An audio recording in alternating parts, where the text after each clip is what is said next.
Now, we could have done, we ended up doing both. Should we have done, I don't know, we should have really rehearsed the handshake better, I think. It's okay. Got 2 for 1. Okay, we'll move on. It's already started better than That's the blokey version of a kiss. You know, the peck on the cheek. Guys aren't so comfortable with that, but if you handshake and hug, then hug. Yeah. That means a kiss. It's letting you know, man, but still love. Yeah. Yeah. It's more of an us chat now. It's been a funny show tonight. Now, firstly, ups and downs. Hey, thank you, mainly swings and roundabouts. But thank you so much for coming on the show at the moment. I was going to ask you first thing. How do I call you bedroom? Do I call you philosopher? Do I call you roomie? How do I refer to you? Just the. Done.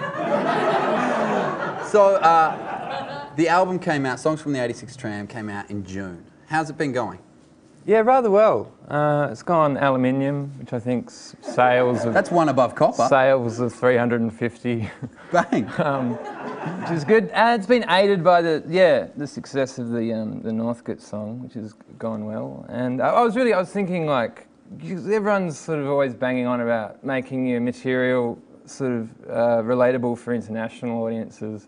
And I'm like, this album doesn't only alienate international audiences, but it alienates interstate audiences. They got Sydney people going, what trams? We don't give a shit. At least Adelaide's got the Glenelg tram, but... I was going to say, even people from the other side of the river. There's people in Paran going, where is Northcote? Yeah, exactly. I'm alienating, yeah. It's pretty much, it's only an album for about 14 people in Northcote. But that's great. And you know who you are, and you can't join, it's too late. So, I was going to say, that's great. By the maths before, 350 by 14. That's mean they've each liked it so much they've bought about 10 copies. Yeah, they've stolen them from JB. Now, you said that the single's done great. Northcote So Hungover. It was the Channel V Clip of the Week? Yep. What? Inappropriate bogan reaction to that. Yeah, it's good. That's all right. I was just fact-checking anyway. I just wanted to make sure I had it right. Now, why Songs from the '86 Tram? I mean, because this started as a comedy festival show for you. It was. I guess from being from Tasmania, I've come to Melbourne, and man, trams are quite a novelty for me. It's like a bus and a train had sex, and the train smoked during pregnancy. And and to me, the 86, like, of all the Melbourne tram lines, the 86 is like the rock star tram. It's like the only tram line that you go, yeah, I got the 86, and people are like, oh, yeah. Like, the 86 has got its own reputation and its own, like... Sweet ride. Roll the eyes. It's, you know, like a sort of roller coaster meets a psychiatric hospital. Well, I was going to say... With respect, like, it's the colourful tram, you know, it's got all walks of life, and I thought, as an artist, like, to use that as the canvas for a series of audio vignettes that tries to surmise the microcosm of Australian society. You know, that's what I was going to say. Swearing and dick jokes. I thought that's a good place to start. Now, I love trams basically because there's no crazy barriers. Like trains, the crazies can't really get through the gates, and buses, they can't get past the driver. Trams, the doors open, they just stumble right in off the street. Mate, I'm a bloke without a shirt on, and I'm drinking a fruit box, and you going? How good is this? How good is this? I don't know, it's Cheryl. Not a mind reader. If you're hungry, just give him some Nutrigrain out of your bum bag. Now, and those blokes, what amazes me is they always have partners with them. Do you know what I mean? There's been one point... Yeah, they've got do better in relationships than I do. Yeah. Junkies. There's been one point where they've been doing that on the train. They're going, oh, my bum bag's full of nothing, paper clips. And some girl's gone, that is a catch. Yeah. But do you want to come back to Kmart and find me rollies? Oh, that's a pickup line. Now, with respect. Back to the album, you had some great collaborations on the album. You had Tim Rogers, you had Cram from Spiderbait. Is there any kind of collaborations, you know, that either you shot for and you didn't get, or someone that you would love to work with in the future? Yeah, it'd be nice to work with Beck at some point. Yeah. Did he return the call? He didn't. I tried Beck at hotmail.com, but I even tried Beck_7 because maybe he got in late. But I even tried Beck.org. .org. Just a series of young girls writing back, going, "Yeah, I'd love to be on the album." Hi, I'm Beck Smith from, you know, So Darlinghurst.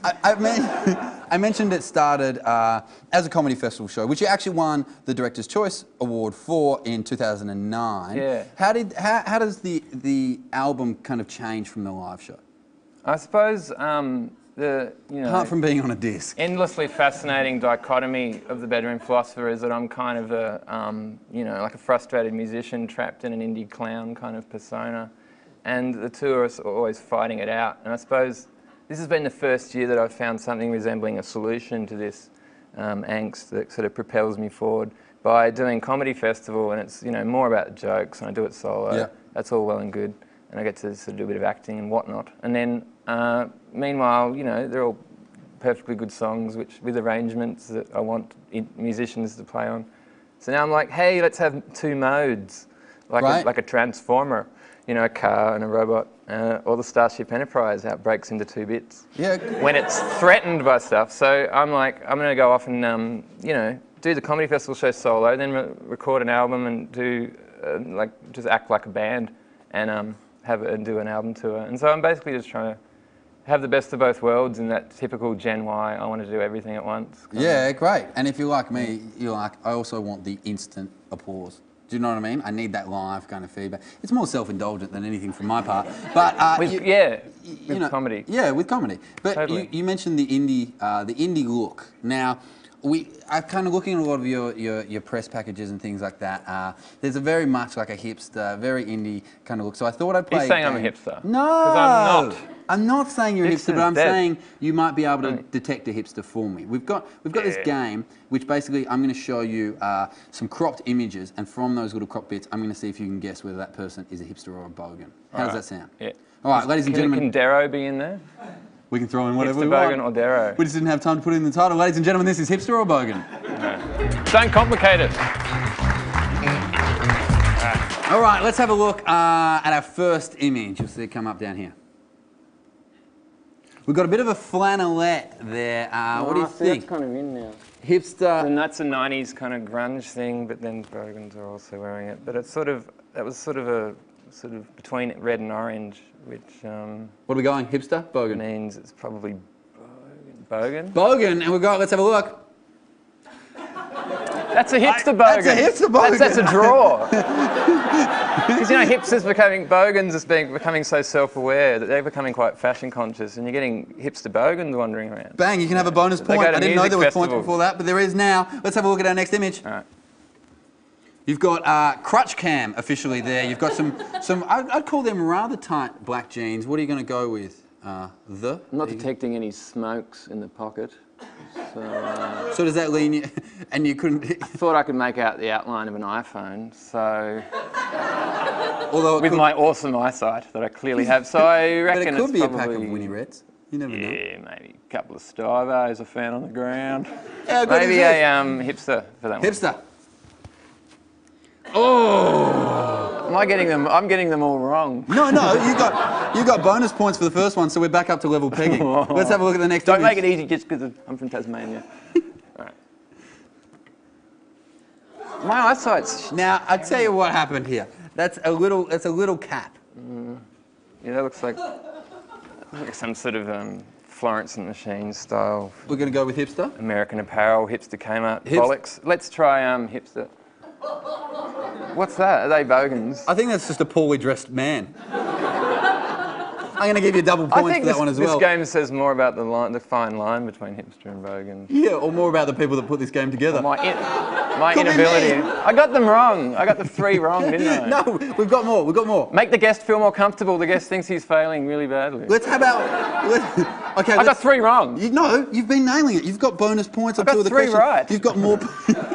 Round of applause for the guest who's feeling insecure. Let's skip Can we right move the along TV to the last close? question. I'm really short-sighted. This is the last one. I'm going to get this. If this screen gets any closer, it's going to hit you in the face. That's Oliver Clark. In Sunnies. What are you going, hipster or bogan? That's got to be a hipster, right? Okay, to decide it, what have we got, hipster or bogan? Absolutely Yeah, they're hipsters. And there's 2 of them. Now you're going to stick around and play a song for us later on. Yes, I'll be dropping a tune on purpose. And we'll let everyone know about your live dates coming up. But for now, please thank the Bedroom Philosopher. Thanks so much. Thanks, mate.